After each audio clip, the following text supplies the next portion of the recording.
e Cã e Jafé e os filhos de Noé, como também a mulher de Noé, as 3 mulheres de seus filhos com ele na arca. Quando a gente começa a pensar em família, a família foi, é e sempre vai ser o glorioso projeto de Deus para a humanidade. A família é o projeto principal de Deus para a humanidade. Muitas pessoas acham que o projeto principal de Deus é o homem. Não, é a família. Deus constituiu a família, mas mesmo com todos os ataques do nosso adversário, que é Satanás, né? Todas as investidas dele nesse mundo que nós vivemos, um mundo depravado, um mundo que está numa descendência progressiva para quê? Para uma convulsão social e para acabar com a família. Mas justamente Deus quer preservar. E desde o início, Deus planejou a família ideal, quando Ele criou o primeiro homem e a primeira mulher. E Ele fez essa família para que essa família realmente vivesse em santidade, para que essa família vivesse segundo a vontade de Deus. Mas a gente vê lá em Romanos, no capítulo 6, no versículo 27, que por causa do pecado, quando ele entrou na vida do homem, ele trouxe uma sentença que está pronunciada lá sobre o pecado, né? O pecado nos leva à morte. O salário do pecado, em Romanos 6,23 diz que o salário do pecado é a morte. E o que Deus quis fazer com tudo isso? O homem escolheu a morte. Não foi Deus. A maldade, a corrupção do homem se proliferou tanto na face da terra que o juízo de Deus foi anunciado. Em Gênesis, no capítulo 6, no versículo de 1 a 7, Deus fala que vai resolver o problema da humanidade. Ele chega a falar que vai acabar com toda a sua criação. No versículo 7 do capítulo 6, a palavra de Deus diz, vou ler o 5 ainda. E viu o Senhor que a maldade do homem se multiplicara sobre a terra, e que toda a imaginação dos pensamentos de seu coração era só má continuamente. Então arrependeu-se o Senhor de haver feito o homem sobre a terra, e pesou-lhe o seu coração. E disse o Senhor: destruirei de sobre a face da terra o homem que criei, desde o homem até o animal, até o réptil, até aves dos céus, porque me arrependo de haver feito. Aí a gente começa a pensar, mas será que Deus se arrepende? Se Deus não é homem para se arrepender, por que será que Ele falou que se arrependeu? Aqui Ele está usando uma figura de pai, de homem, usando os sentidos do homem. Deus se entristeceu no coração. Se Deus é espírito, como é que tem coração? Mas Deus está usando a figura de um homem para representar. E Ele se arrependeu no sentido, ficou triste, se entristeceu tanto com a sua criação. Porque muitas vezes a gente começa a pensar, mas se Deus se arrependeu, será que Ele não tinha planejado isso? Será que não era o propósito dele ter criado o homem para depois vir se arrepender? Mas lá em 1 Samuel, no capítulo 15 de Samuel, no versículo 29, quando Deus está se relatando, ou se deportando a Saul, ao rei Saul, 1 Samuel capítulo 15, versículo 29, a palavra diz dessa forma: e também aquele que é a força de Israel não mente, nem se arrepende, porque quando não é um homem para que se arrependa. Então aqui está se referindo a Deus. Ele não é homem para que venha e se arrependa. Mas o que ele fez? Ele se entristeceu amargamente devido à sua criação está indo contra o Criador. Será que hoje nós não estamos vivendo dessa mesma forma? Muitas vezes, será que Deus tem se alegrado com as nossas atitudes, com as nossas ações? Como é triste você ser confrontado, questionado e você não viver como a Bíblia te orienta. Muitas vezes as pessoas ficam tristes com você. Imagine Deus. Imagine Deus na sua imensurável sabedoria, na sua grandiosidade, ele se entristecer com o homem, devido ao homem estar fazendo as coisas erradas. Mas no versículo 8 do capítulo 6 de Gênesis, a palavra fala: mas ele achou graça em um homem. Quem era esse homem? Gênesis 6.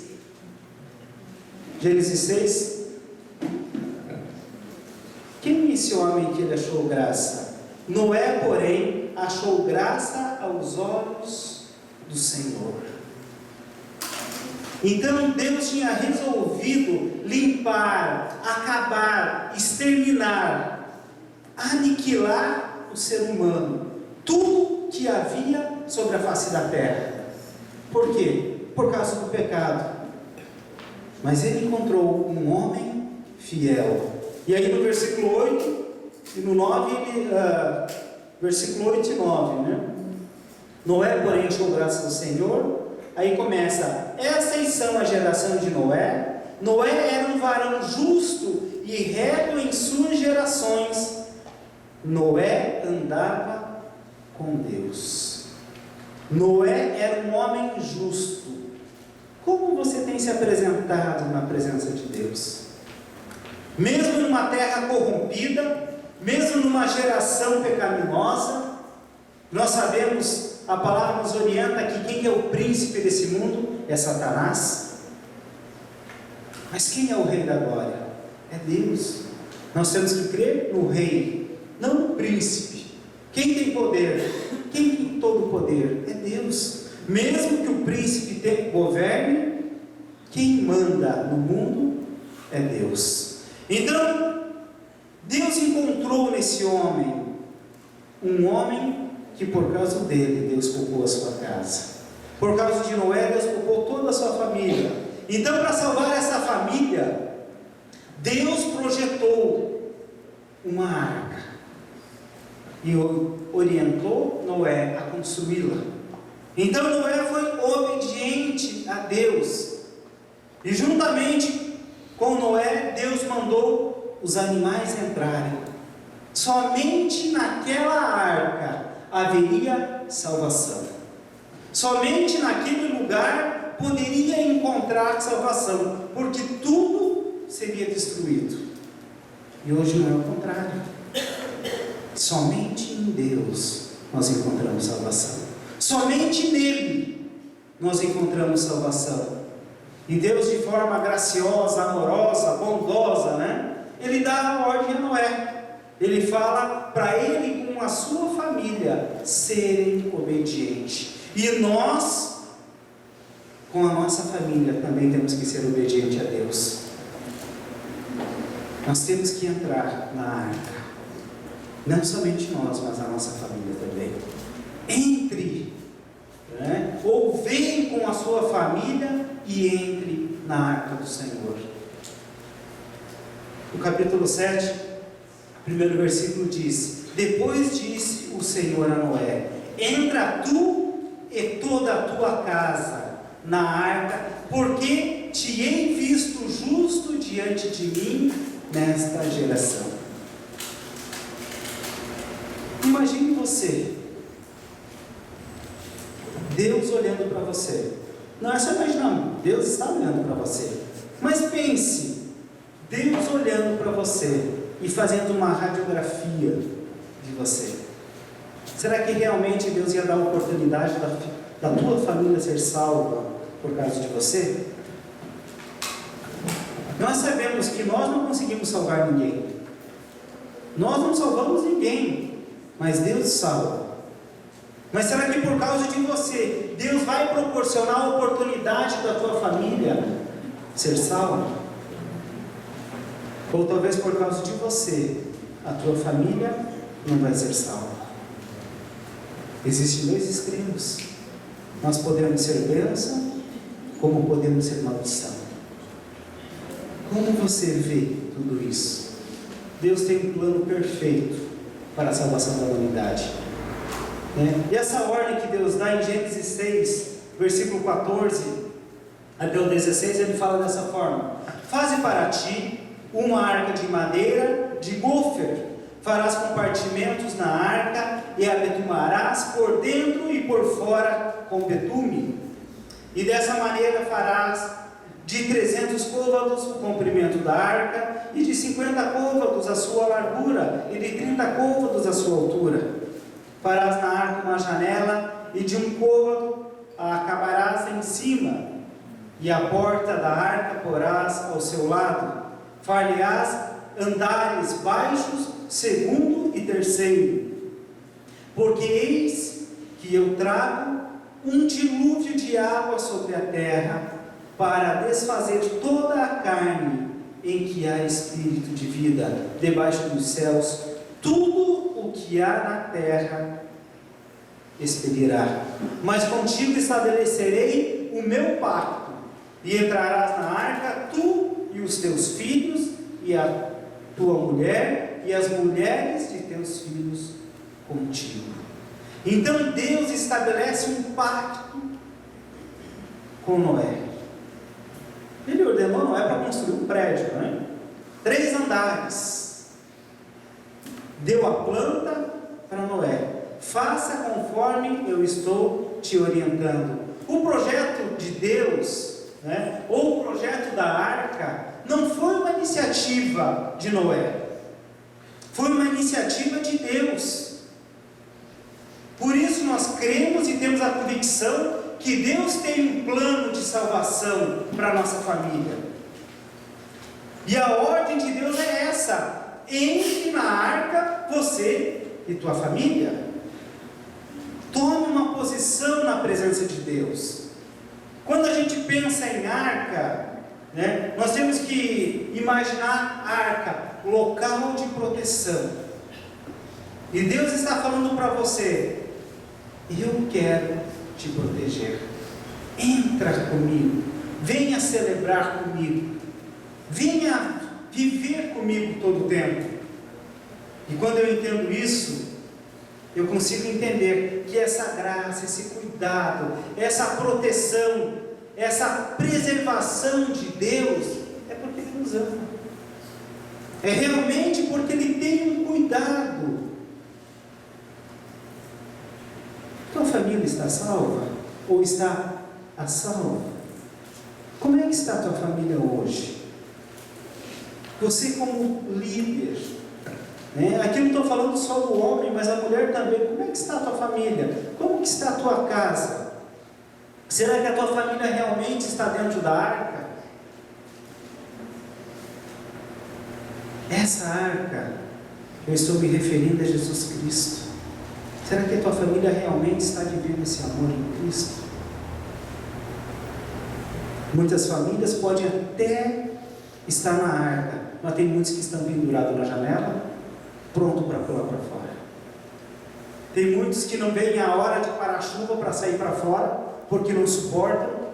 E quando a gente pensa em arca, em proteção, imagine aquela arca, o tamanho daquele barco, a quantidade de animais que estavam dentro.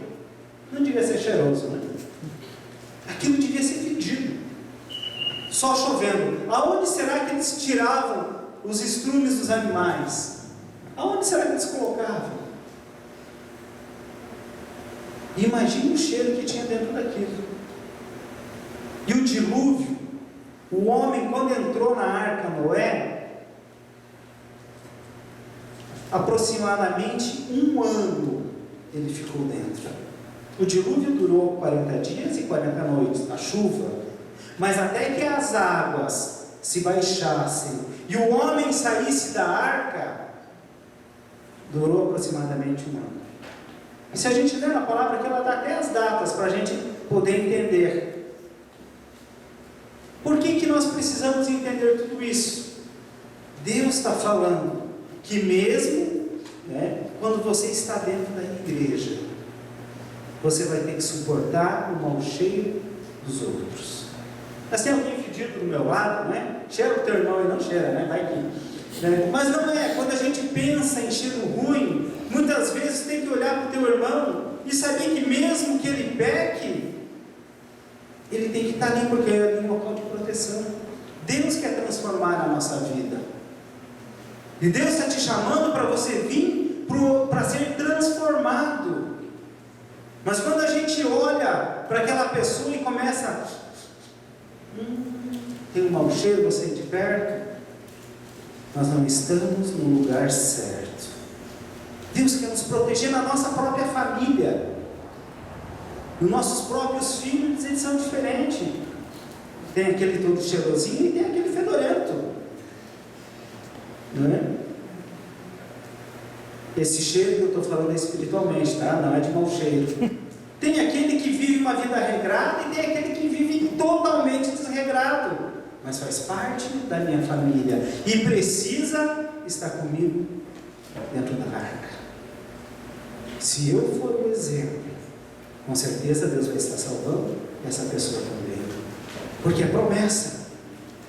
Josué ele fala, não importa a quem vocês querem servir, mas eu e a minha casa serviremos ao Senhor. Será que você pode dizer isso? Será que você tem essa convicção? Que você pode declarar que você e sua família vão servir ao Senhor? Ou muitas vezes nós ficamos pensando, será que eu estou fazendo algo que possa levar a minha família a conhecer Deus? A porta vai ser fechada. Deus deu uma ordem, entre e feche a porta. Então, segundo algumas suposições e alguns relatos que a gente observa na Bíblia, Noé levou aproximadamente 100 anos para construir a arca. Quando a gente olha lá no capítulo 5, no versículo 32, a palavra fala que Noé tinha 500 anos quando gerou seus 3 filhos. Aí no capítulo 6 começa a falar sobre a geração de Noé e sobre a corrupção do homem e sobre o projeto de Deus para a criação e construção da arca. E Noé entra na arca quando ele tinha 600 anos. Nós lemos até aqui no texto, no ano 600 da vida de Noé, no mês segundo, aos 17 dias do mês, naquele mesmo dia, se romperam todas as fontes do grande abismo e as janelas do céu se abriram. Houve chuva sobre a terra 40 dias e 40 noites. E no mesmo dia entrou Noé, Sem, Cã, Jafé, com os filhos de Noé, como também a mulher de Noé e as 3 mulheres dos filhos. Até a data. Só faltou dizer a hora. Qual foi a hora? Mas a data está aqui. E quando a gente vê, quando romperam-se as águas, que acabou o dilúvio, a palavra de Deus fala, no ano 601 da vida de Noé, está dando a data do tempo que durou o dilúvio.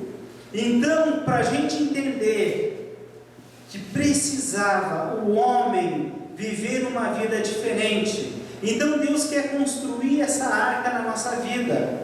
O mais importante da construção é que Deus anunciou primeiro o juízo para as pessoas. Ele orientou, mas só que as pessoas não deram ouvidos. O que nós pregamos hoje? O arrependimento. E nós estamos pregando que Jesus vai retornar para buscar a sua igreja. Muitos ainda não dão ouvidos. Muitos não creem. Por quê? Porque nada acontece. O mundo continua. Mas Deus está nos orientando que muitas famílias, e não só daquela geração, como da nossa geração, eles foram condenados. Por quê? Porque não aceitaram a palavra não aceitaram a palavra, estão sendo orientados. E o dilúvio veio e acabou. Lá em 1 Pedro, no capítulo 3, do versículo 18 até o 22, bem no finalzinho da tua Bíblia, 1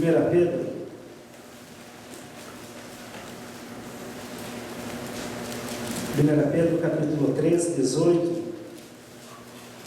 a palavra fala assim: porque também Cristo padeceu uma vez pelos pecados, o justo pelos injustos, para levar-nos a Deus, mortificado na verdade na carne, mas vivificado pelo Espírito, no qual também foi e pregou os espíritos em prisão, os quais em outro tempo foram rebeldes quanto à longanimidade de Deus, esperava nos dias de Noé, enquanto se preparava a arca, na qual poucos, isto é, 8 almas se salvaram pelas águas.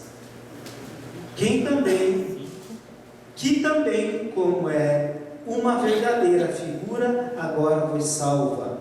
Batismo, não do despojamento da imundícia da carne, mas da indagação de uma boa consciência para com Deus, pela ressurreição de Jesus Cristo, o qual está à direita de Deus, todo subido ao céu, aliás, tendo subido ao céu, havendo-se-lhe sujeitado aos anjos e às autoridades e às potências. Então Deus está falando aqui que o homem teve a oportunidade, mas foi descrente. E hoje nós temos a oportunidade também de pregar, temos a oportunidade de estar anunciando o Evangelho de Cristo, um Evangelho de transformação. E naquela época também eles ouviram e não aceitaram. Você tem ouvido a palavra de Deus? Você tem aceitado? Todas aquelas famílias, quando a gente vê na Bíblia, somente 8 pessoas foram salvas, porque foram incrédulos. E naquela arca, como coube tantos animais, poderia ter salvo muita gente. Mas a gente começa a pensar, e se for olhar para a história, naquele tempo nunca tinha chovido sobre a face da terra. As plantas cresciam com o orvalho. Muitas vezes parece que é difícil acreditar. Agora vai vir chuva. O que é chuva? O que é isso se nunca aconteceu? Como que eu vou aceitar? Nós, como homens, nós aceitamos somente coisas palpáveis. Muitas vezes é difícil acreditar no sobrenatural de Deus, porque nós queremos o que nós podemos tocar. E aquelas pessoas foram incrédulas porque não confiaram na palavra de Deus. Nunca houve isso, então por que eu vou acreditar? Então não foram pegos de surpresa, porque já tinham ouvido falar. E nós não vamos ser pegos de surpresa, porque a palavra fala que Cristo voltará a buscar a sua igreja, e a igreja somos nós. Então, se você está fora desse barco, está na hora de tu tomar uma posição, está na hora de você falar: realmente eu quero isso para a minha vida, realmente eu quero entrar nesse barco, eu quero entrar nessa caminhada. Mas isso aí é utopia, né? Acreditar que o mundo vai acabar. O dilúvio talvez foi apenas parcial, foi só lá naquela região. Mas quando a gente olha lá no Gênesis, no capítulo 1, né, que a água era muito maior do que a porção seca, e quando Deus fez essa divisão, então nós temos que acreditar no sobrenatural de Deus. Nós temos que acreditar na sua palavra. E quando Deus fala que nunca mais vai destruir a humanidade com água, isso é verdade, isso é real. Ele fala que a destruição vai ser com fogo. E o que o fogo simboliza? O fogo simboliza a purificação. E quando a gente começa a pensar, mas como será que vai mandar fogo do céu para destruir? Comece só a imaginar, hoje, nas grandes cidades, né? Não que vai ser dessa forma, mas comece a imaginar, tudo o que tem é subterrâneo. Instalação elétrica por baixo, gás por baixo, tudo. Imagine se tudo isso começa a explodir. Tem poder de destruição, mas eu creio que não vai ser dessa forma. O poder de Deus é muito maior do que a força do homem. Aonde você está levando a tua família? Para onde você está levando? Você pode escolher. Então aquelas famílias perderam a chance de ser salvas. E a porta foi fechada, não pelo homem, mas pelo próprio Deus. Quando Deus fecha a porta, como que nós vamos poder entrar? Então meu desafio: não perca tempo. Não perca a oportunidade que Deus está te dando. A porta vai fechar. Então o desafio é: entre agora nessa arca. Se apegue a Jesus nesse momento, para que você seja abençoado. Fora da arca, só a morte. Fora da arca, não havia nenhum lugar seguro para as pessoas se esconderem. A gente vê alguns filmes, né, que as pessoas fazem, né? Outras pessoas com barcos tentando chegar na arca e coisa, uma loucura, né? Mas isso não foi verdade. A partir do momento que a porta é fechada, não tem mais chance. E essa porta é o próprio Cristo. Ele é a porta do aprisco das ovelhas. Se eu não me engano, acho que o pastor falou no domingo passado sobre isso, né? Que Jesus é essa porta que dá o acesso para o aprisco. Ele é a porta que cuida, que zela das ovelhas. Então Ele está te pedindo: entra, venha que eu estou pronto. Então todas as famílias que se negam a entrar na arca, ou a permanecerem na arca, eles estão perdendo a oportunidade de serem salvos. Somente quem está lá dentro vai ser salvo. Fora da arca, ou fora de Jesus, só existe morte. Morte em todos os sentidos. Lá em João, no capítulo 3, no versículo 18 e 19. João 3, 18 e 19. A palavra diz dessa forma: quem crê nele não é condenado, mas quem não crê já está condenado, porquanto não crê no nome do unigênito Filho de Deus. E a condenação é esta: que a luz veio ao mundo, e os homens amaram mais as trevas do que a luz, porque as suas obras eram más.